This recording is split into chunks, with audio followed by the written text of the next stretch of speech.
নমস্কার বন্ধুরা, লাইভেন cooking channel থেকে আবার একটা রেসিপি নিয়ে চলে এলাম। দেখো এখানটায় বড় বড় ভোলা মাছ আছে। আজ দেখো এরকম বড় বড় ভোলা মাছ আছে। ভোলা মাছের আছে আমি আলু দিয়ে তেল ঝাল করবো।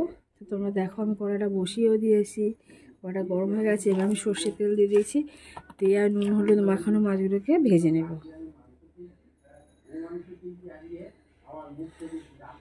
দেখো বন্ধুরা মাছগুলোকে এবার দিয়ে দিচ্ছি, বড় বড় মাছ।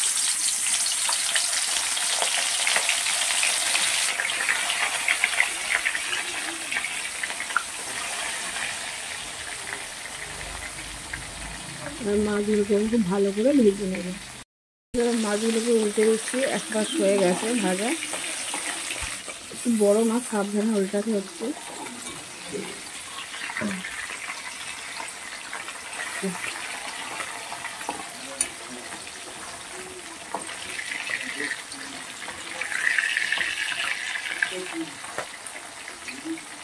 আরও দু পিস মাছ আছে বন্ধুরা, আমি একইভাবে ভেজে নেব। মাছ যখন ভাজা হয়ে গেছে আমি এবার তুলে নিচ্ছি। কত বড় বড় মাছ, এবার সব মাছগুলোকে তুলে নেব।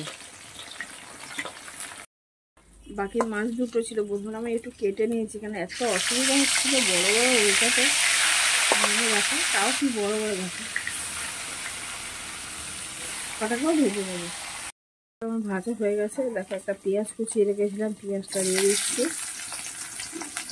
মাছ ভাজার তেলে। আর তেল দেবো না, যা তেল আছে ওতে আমার হয়ে যাবে। এবারে পেঁয়াজটা আমি 30 সেকেন্ডের মধ্যে একটু নেড়ে ছেড়ে নেবো। ওগুলো দেখো আমার পেঁয়াজটা অনেকটা ভাজা হয়ে এসছে 30 সেকেন্ডের মধ্যে। এবার আলু এরকম করে কেটে রেখেছিলাম, আলুগুলোকে দিয়ে দিচ্ছি। এবার আমি এই একটা আলু দিয়ে ভোলা মাছের তেল ঝালটা করে শুরু করবো না। আলুটাকেও 2 মিনিটের মধ্যে আমি কষিয়ে নেব। আলুটা অনেকটা ভাজা হয়ে গেছে। এবার আমি একটা ছোটো টমেটো কেটে রেখেছিলাম, সেটা দিয়ে দিলাম। দিয়ে আমি আরও 1 মিনিটের মধ্যে এই টমেটো আলুকে ভেজে নেব। ধরে আদা রসুনের পেস্ট দিয়ে দিচ্ছি। এখানটায় আদা রসুন বেটে রেখেছিলাম, সেটা দিয়ে দিলাম। অল্প পরিমাণ দেবো, খুব বেশি দেবো না। দিয়ে আমি একটু ভেজে নেব। দেখো বন্ধুরা ভাজা হয়ে গেছে। আমি হলুদ দিয়ে দিচ্ছি, হাফ চামচ লবণ দিয়ে দিচ্ছি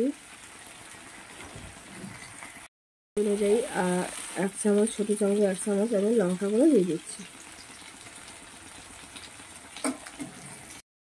ধনে গুঁড়ো দিয়ে দিচ্ছি। এখানে জিরে গুঁড়ো দেবো না, ধনে গুঁড়ো দিয়ে সবগুলো মশলা একসঙ্গে আমি কষিয়ে নেব।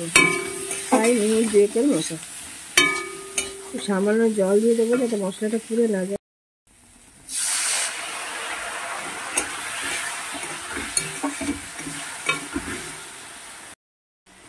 দেখো বন্ধুরা এখানে আলু সব কষানো মশলার সঙ্গে হয়ে গেছে। এবং জল দিয়ে দেবো।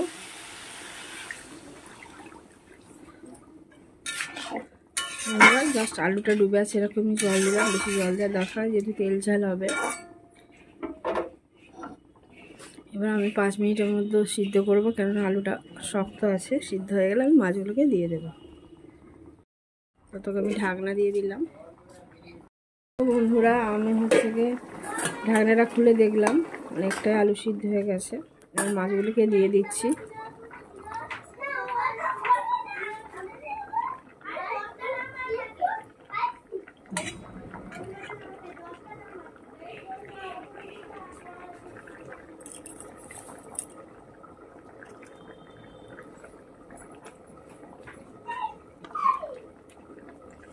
যেহেতু ভোলা মাছ একটু নরম মাছ হয়, এইগুলোকে বেশি ফোটানোর দরকার হয় না। আলু সিদ্ধ হয়ে গেছে বলেই আমি দিয়ে দিচ্ছি।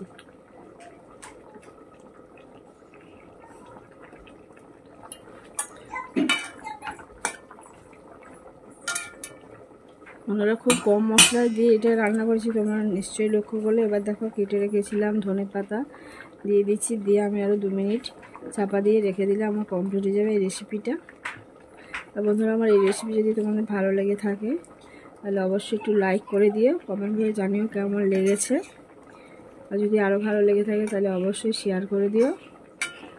আর যারা নতুন বন্ধু আছো তারা সাবস্ক্রাইব করে পাশে থেকো। আর পুরনো বন্ধুদের অনেক ধন্যবাদ যারা সাবস্ক্রাইব করে আমার পাশে আছো, যাতে আমার চ্যানেলটা এগিয়ে যায় তার জন্য সাহায্য করো প্লিজ। আর পুরো ভিডিওটা তোমরা দেখো।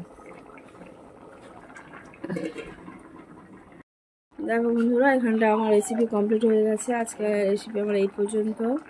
আবার একটা নতুন রেসিপি নিয়ে চলে আসবো। ততক্ষণ ভালো থেকো, সুস্থ থেকো। অনেক ধন্যবাদ।